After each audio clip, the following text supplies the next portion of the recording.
नारायणा, माझी संपूर्ण चिंता आता तुझ्या हातात, तुझ्या स्वाधीन. उपमन्यूसाठी भगवंताने क्षीरसागराची निर्मिती केली. मला चिंतन ह्याच्यासाठी सांगायचं होतं की गरिबी अतिशय वाईट आहे. आपला मुद्दा हा चालू आहे, अतिशय वाईट. तुकाराम महाराजांना विचारलं, महाराज गरिबीचं दुःख आहे, मग तुम्हाला या गरिबीच्या दुःखाची भीती वाटते का? तुम्ही सांगता मला एक वेळेस या दुःखातून बाजूला करा, म्हणजे गरिबीच्या दुःखातून बाजूला करा का? तुकाराम महाराज सांगतात, नाही, मला या दुःखाची भीती वाटत नाही. म्हणजे का वाटत नाही? तर हे दुःख सगळ्याला नाही. आता गरिबीचं दुःख श्रीमंताला आहे का? सगळ्याला हे दुःख नाही, त्याच्यामुळे मला या दुःखाची भीती वाटत नाही. दुसरा दुःखाचा प्रकार आपण पाहू, ते म्हणजे पापाचं दुःख. ऐका, कर्मामध्ये दोन प्रकारचं कर्म आहे. एक पाप कर्म आहे आणि एक पुण्य कर्म आहे. पुण्य कर्माचं फळ आहे सुख आणि पाप कर्माचं दुःख आहे. केले कर्म झाले त्याची भोगा आले, उपजले मेले. आपलं जसं कर्म असेल तसं फळ भोगावं लागतं. आणि पुन्हा ऐका, देवालाही हे कर्म चुकलं नाही. याच्या पुढे जाऊन सांगू का, देवाच्या बापाला चुकलं नाही. दुसऱ्याला चुकल का? आपल्याला सगळ्याला कथा ज्ञात आहे, मला वेळ जास्त घ्यायचा नाही. राजा दशरथाच्या हातून नकळत श्रावण बाळाची हत्या झाली. जाणून बुजून केलती का? नाही, चुकून झाली, मान्य आहे ना. पण ते पातक बसलंच राजा दशरथाच्या मस्तकावर. नाही असं नाही, कर्म घडलं गडे आणि त्या कर्माचा दोष राजा दशरथाला भोगावा लागला. 3 मुलं झाले, पण मरताना जवळ एकही राहिलं नाही. का? केलेल्या कर्माचं फळ कळत असेल नकळत असेल, आपल्याकडून जर पाप कर्म घडलं तर त्याचं फळ भोगावंच लागतं. तुकोबाराने विचारलं, महाराज तुम्हाला पापाच्या दुःखाची भीती वाटते? तुकोबाराय सांगतात, नाही. म्हणजे का बरं? तर हे दुःख सगळ्यांना नाही, पुण्यवानांना हे दुःख आहे का? नाही. म्हणून मला पापाच्या दुःखाची भीती वाटत नाही, मला गरिबीच्या दुःखाची भीती वाटत नाही. तुकोबाराने विचारलं, मग तुम्ही बोट करून सांगता नेमकं तुम्हाला भीती वाटणारा दुःख कोणचं आहे? आणि मग तुकोबाराय सांगतात, मला ज्याची भीती वाटते ना ते दुःख कुणाच्याच बापाला चुकत नाही. मग कोणचं दुःख आहे बाबा ते? मग कुणी असू द्या, हबप असला तरी त्या दुःखाला सामोरं जावं लागतं. शेतकरी असला तरी दुःखाला सामोरं जावं लागतं. विलक्षण लढवून निवडून आला तरी त्या दुःखाला सामोरं जावं लागतं. त्या दुःखाचं नाव आहे मरण. कोणचं दुःख आहे बरं मला सांगा? आतापर्यंत या दुःखातून कुणी सुटलाय? महाग सुटलाय कोणी? आता कुणी सुटतोय आणि इथून पुढे कुणी सुटल? असं एक दुःख आहे. आतापर्यंत कुणी सुटला नाही, सध्या सुटत नाही आणि पुढे सुटणार नाही. तुम्ही याला त्रिकाल अबाधित सत्य म्हणलं तर काही वावगं होणार नाही. असं जे दुःख आहे, मला या दुःखाची भीती वाटते. बरं गंमत अशी आहे, साधू संतांना या दुःखाची भीती वाटत नाही, तर गंमत अशी आहे, जन्म मरणाच्या संस्मरणाची भीती वाटते. निकम मरण असतं तर काही अवघड नाही. पण ऐका, ज्याला मरण चुकवायचंय त्यानं जन्म चुकवावा लागतो. जन्माला आला की त्याला मरावं लागतं आणि मेला की त्याला पुन्हा जन्मावं लागतं. हे घटिका यंत्र जैसे परिब्रह्मेगा, ज्ञानोबारायांची भाषा. हे चक्र आहे आणि हे चक्र कधी न संपणार आहे. मी हमेशा विनोदानं सांगत असतो, आता हा कपडा कशापासून तयार होतो?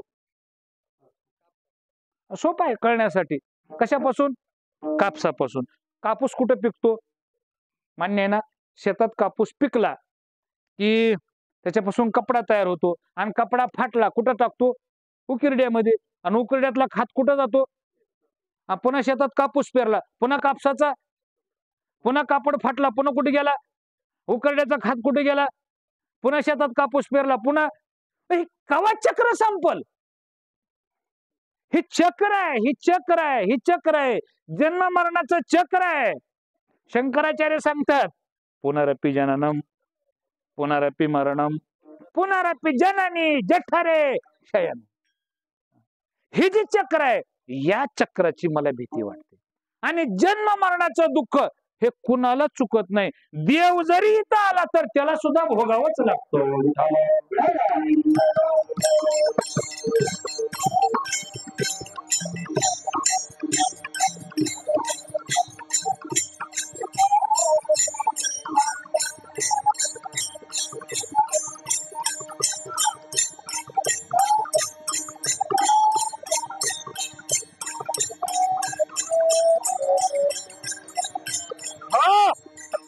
आणि पुन्हा ऐका, या जन्म मरणाच्या भानगडीमध्ये देव सुद्धा हस्तक्षेप करत नाही. तुम्ही जर पुराण उघडून पाहिलं महाभारतातली एक फार मोठी कथा आहे. ऐकत जा कधी कधी महाभारतातल्या कथा. कौरव पांडवांचं युद्ध चालू होतं आणि त्या युद्धामध्ये जाणून बुजून अर्जुनाला दूर नेण्यात आलं आणि अभिमन्यूचा घात केला. आता अभिमन्यू कोण आहे? अर्जुनाचा मुलगा आहे. आणि कृष्णाचा कोण आहे? बरं, निका भाचा नाही, एकुलता एक भाचा आहे. आता मला सांगा, परत दिवस मोळायला आले कोण कोण? अर्जुन कृष्ण आले. त्यावेळेस तो अभिमन्यू त्या रणभूमीमध्ये असा रक्ताच्या थारोळ्यात पडलेला होता. मान्य आहे ना? मृत्यूच्या शेवटाच्या घटका मोजत होता. मग त्या वेळेमध्ये देवाला उठवायला काय अडचण होती गडे? सांगा बर. यानं उठवलं तर नाही, पण रडला भरपूर. कोण? रडला, भरपूर रडला. अर्जुनाबरोबर रडू लागला. तोंडात माती घालू घालू रडला, पण नाही उठवलं. का उठवलं नाही? त्याचं एकच कारण आहे, कुणाच्याही जन्म मरणाच्या भानगडीत हा हस्तक्षेप करत नाही. माझा मुद्दा हा आहे.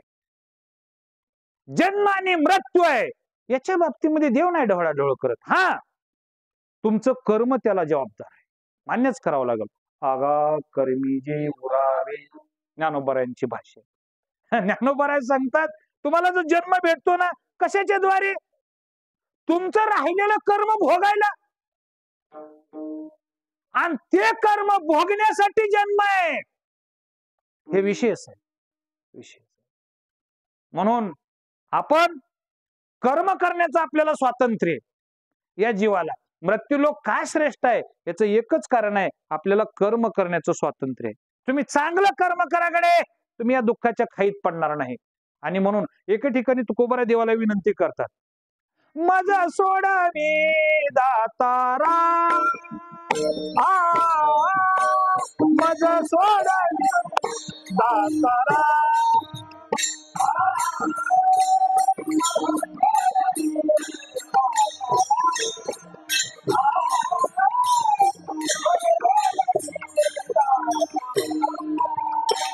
करमा पातो मी दोस्तरा, करमा पातो मी दोस्तरा.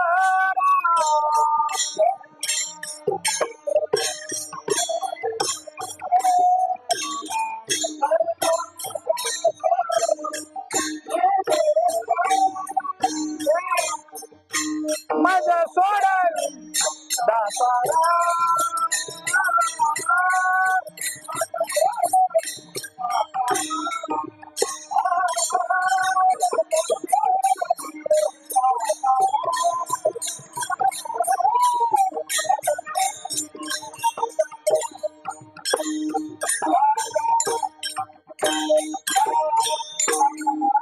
श्रीमंत श्री तुकोबर आणखीन एके ठिकाणी देवाला विनंती करतात, ए देवा, एक काम करे, तू मला या कर्माच्या जाळ्यातून बाजूला काढ. कशाच्या? मरणाच्या नाही म्हटले, जन्माच्या नाही, मग कशाच्या? या कर्माच्या कचाटून. मज सोडवी दातारा, कर्मापासून. हे दुस्तर कर्म आहे, याने या कर्मातून मला बाजूला काढ. कर्म मनुष्याच्या सुख दुःखाला जर कारण काय असेल तर कर्म आहे. कर्म आहे. आज आपला विषय हा चालू की मृत्यू. मृत्यू प्रत्येक मनुष्याच्या जीवनामध्ये, मनुष्यच नाही हो, कुणी जेवढेही सृष्टीवर जीव म्हणून जन्माला आले, या सगळ्यांच्या एक ना एक दिवशी नाश आहे, संपणार आहे. सगळं, सगळ्याचा अंत आहे, सगळ्याचा अंत आहे. फक्त एकच जगामध्ये सत्य आहे, त्याचं नाव ब्रह्मसत्य आहे.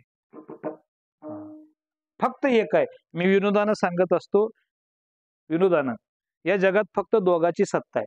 कुणाकुणाची? कोण सांगत? आता बरेच वेळेस आता सानिध्यात तुम्ही माझ्या आलेले होते, त्याच्यामुळे कोणाची सत्ता आहे सांगा बरं? एक राजा आणि दुसरी राणी. किल्लावर नाही, बादशाह नाही, ग्वालिया. कुणाकुणाची सत्ता आहे? कुणाकुणाची? एक राजा आणि दुसरी विनोदाचा भाग सोडा. राजा म्हणजे ब्रह्म आणि राणी म्हणजे माया. माझा चिंतनाचा विषय हा चाललाय. आणि हा सगळा पसार आहे ना, हे सगळा मायेचा पसार आहे. कुणाचा आहे? हे सगळा मायेचा पसार आहे. हे सगळं माया एवढी बलवान आहे, त्या ब्रह्मालाच मानायला तयार नाही. कोण? आध्यस्थ असणारे ते ब्रह्म, त्यालाही मानी ना गेली. हो, कोण? एवढी बलवान झाली. थोडीशी गंमत म्हणून सांगेन. आता ते माग सण गेल्याकडे नाव असतात बघा, त्याला काय म्हणतात तो? हा, संक्रांतीचा सण आला. संक्रांतीचा सण. एक बाई दुसऱ्या घरामध्ये गेली. आता ती श्रीमंत बाई होती. गुरुजी, त्या बाईने 1 किलो सफरचंद घातले हिच्या ओटीत. ओटी भरली. किती सफरचंदाने? 1 किलो. आता ही अशी धरून आली हो घरी. तिचा पती दरवाज्यात बसलेला होता. ते म्हणले, काय आणलं? म्हणजे 1 किलो शेप आणले, सफरचंद आणले. एक दे ना मला त्याच्यातला. याच्यावर माझा अधिकार आहे. हे कुणाला दिलेत? हे कुणाला दिलेत? याच्यावर अधिकार कोणाचा आहे? माझा अधिकार आहे, नाही भेटणार तुम्हाला. पण हिनं जरा विचार केला नाही. मला सांगा, ही जर नसता तर हिला कोण बोलविलं असतं? माझा मुद्दा हा आहे. माझा मुद्दा हा आहे. लक्षात येते तुमच्या ह्या गोष्टी? हा जर नसता तर हिच्या कोणी वटीत घातले असते का? या खऱ्या शेपचे मालक कोण आहे? आता सांगा ना तुम्ही. पण बडजीवा कोणाचा आहे? मी मायेचा सांगतोय, कुणी कुणाच्या बोकांडी घेऊ नका. माझा चिंतनाचा विषय हाय. चिंतनाचा विषय हाय, या जगामध्ये सगळी सत्ता मायेची. खरं ब्रह्म आहे, याला विसरून गेले हो. ते सुखरूप आहे. कोण? ब्रह्म. पण सुखरूप ब्रह्म मायेच्या सगळं कचटेमध्ये अडकले. फक्त कळाला असेल तर फक्त साधू संतांना. आणि त्यांनी सांगून टाकलं, फलकट तो इथे सार. एक फक्त भगवंत सारायकडे आणि बाकी सगळं असणार टर्पल आहे. तर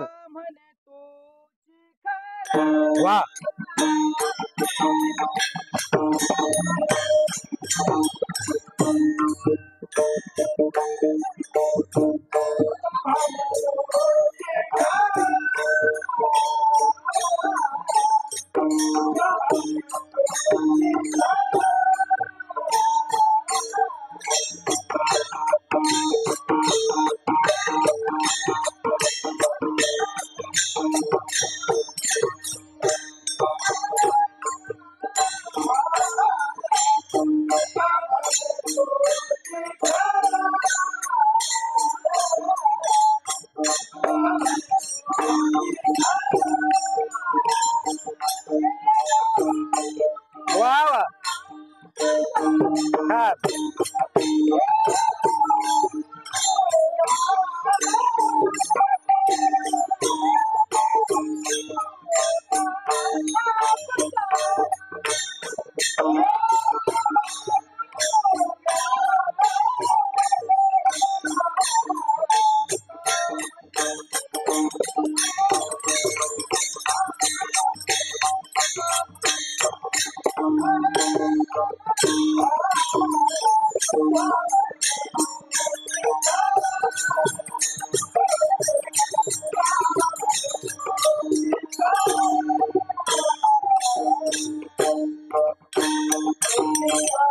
महाराज सांगतात, येर.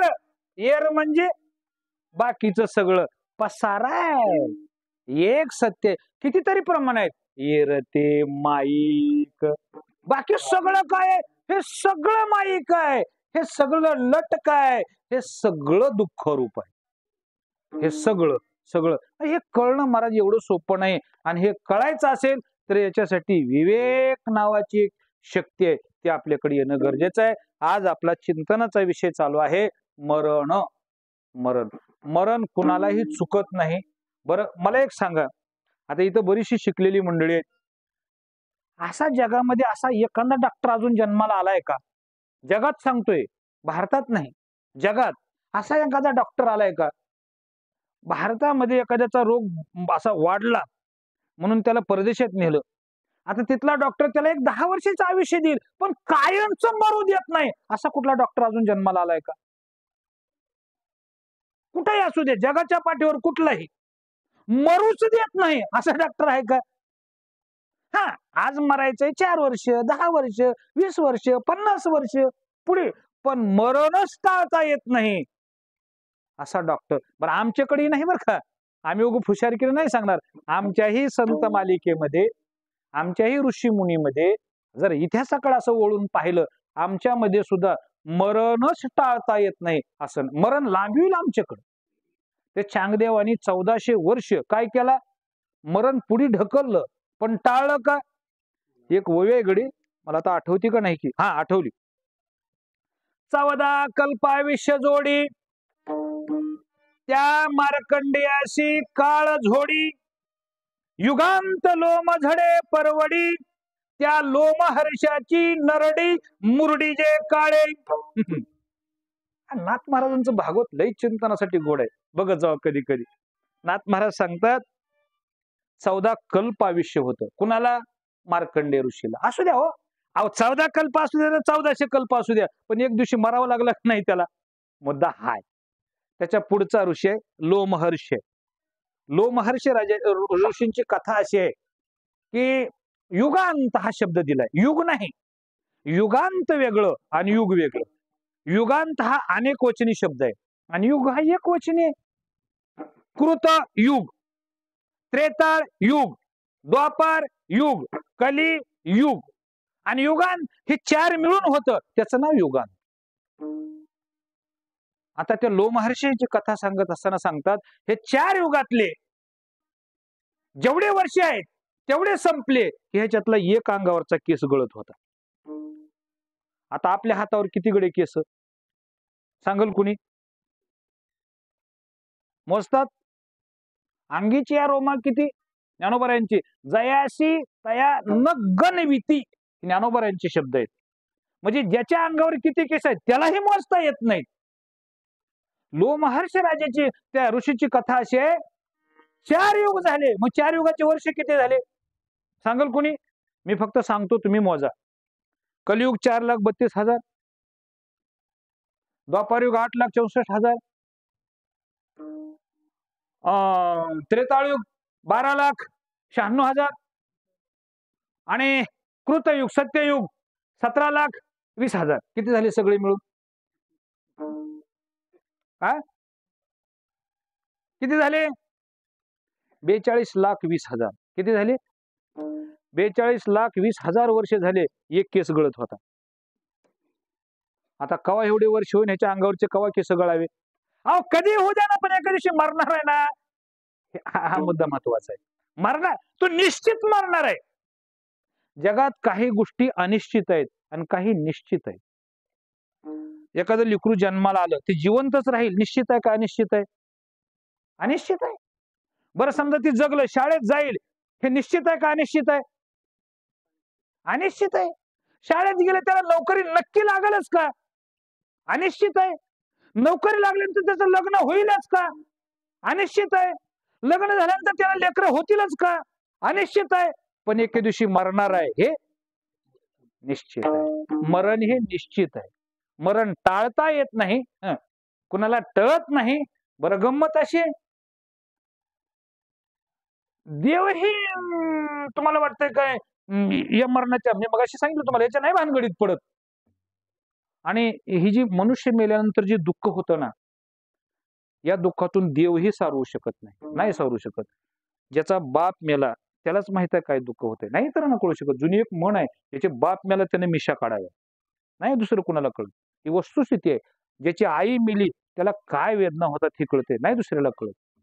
देवही हे दुःख घालवू शकत नाही. फक्त देव एकच करू शकतो, हे दुःख पचवायची शक्ती देतो. आलं का लक्षात? दुःख पचवायची शक्ती देतो, एवढंच तो करतो, दुसरं नाही करू शकत.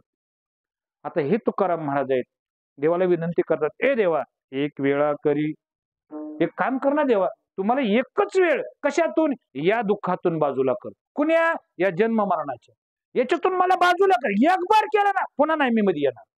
हा, तू मला एक वेळेस याच्यातून बाजूला कर. एक वेळ करी या दुःखा वेगळे. बरोबर. दुरित या शब्दाचा अर्थ पाप आहे. दुरित या शब्दाचा अर्थ पातकाचे जाळे उगवण्या.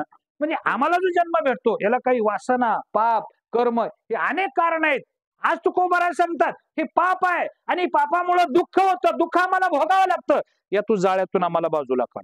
काढ बाजूला काढ.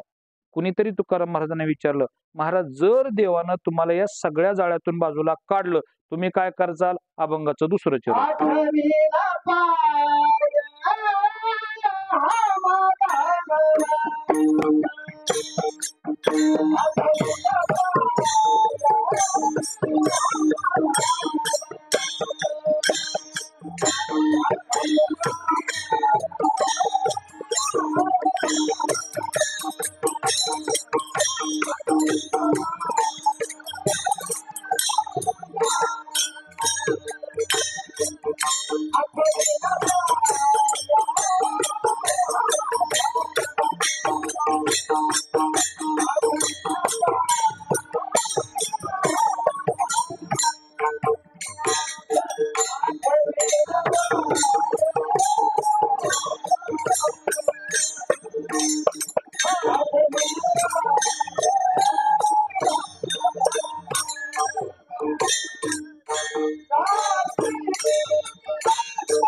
तुकोबाराय सांगतात, हे देवा तुम्ही जर मला या दुःखातून बाजूला केलं, मी आता जे राहिलेलं माझं आयुष्य उर्वरित, या उर्वरित आयुष्यामध्ये मी रात्रंदिवस तुमच्या पायाचं चिंतन करीन, तुमच्या पायाचं चिंतन करीन. आता देवाचे पाय, त्याचं फार गोड चिंतन आहे, पण आपली वेळ संपलेली आहे. मला आता पुढे जायचंय, आणखीन अभंगाचे 2 चरण पाहिजेत. त्याच्यामुळे आता नाही याच्यावर आपल्याला विस्तारानं चिंतन करायचं. आपल्याला फक्त जाता जाता एक गोष्ट जाणून घ्यायची आहे. ऐका, ज्याला आपल्या जीवनाचं कल्याण करून घ्यायचंय त्याने देवाच्या पायाचं चिंतन करावं. पायाचं का चिंतन करावं? दंभ नावाचा दोष येत नाही, हा महत्वाचा परिणाम आहे. दंभ म्हणजे अहंकार, हा अतिशय घातक आहे, अतिशय घातक आहे. देवाच्या पायाचं चिंतन करत जागडे. आज तुकोबाराय सांगतात, हे देवा मी तुमच्या आठवीन पाय हा माझा नवस. बरोबर. एक बार का नाही नाही, रात्रानी दिवस दिन रजनी हाचे धंदा. बरोबर. रात्रंदिवस मी तुमच्या नामाचं चिंतन करीन, तुमच्या पायाची आठवण करीन. एक शंका येते अभंगावर. शंका अशी आहे, आम्ही पाहिलंय की तुकाराम महाराज मरण आलंच नाही. बरोबर आहे ना? तुकाराम महाराजांचं सहदेव वैकुंठ गमन झालं. मग ज्याला स्वतःला एवढी आत्मविश्वास आहे की ज्याला मरण माझे मरून गेले, एवढा आत्मविश्वास, एवढा कॉन्फिडन्स असताना मग त्यानं मरणाविषयी दुकान देवाकडे करुणा भाकायची गरज काय? शंका आहे का नाही कडे? बरोबर आहे का नाही? मग एवढं सगळं सामर्थ्य असताना तुकाराम महाराजांनी देवाकडे का करुणा भाकली, काय विनंती केली? तर याचं एक कारण आहे. त्याचं कारण आहे महाराज अभंगाचं तिसरं चरण.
श्रीमंत श्री जगद्वंद्य जगद्गुरु तुकोबाराय सांगतात, आतापर्यंत बहु याचा अर्थ आतापर्यंत महाग अनेक वेळेस मी जन्म मरणाचं दुःख भोगलंय.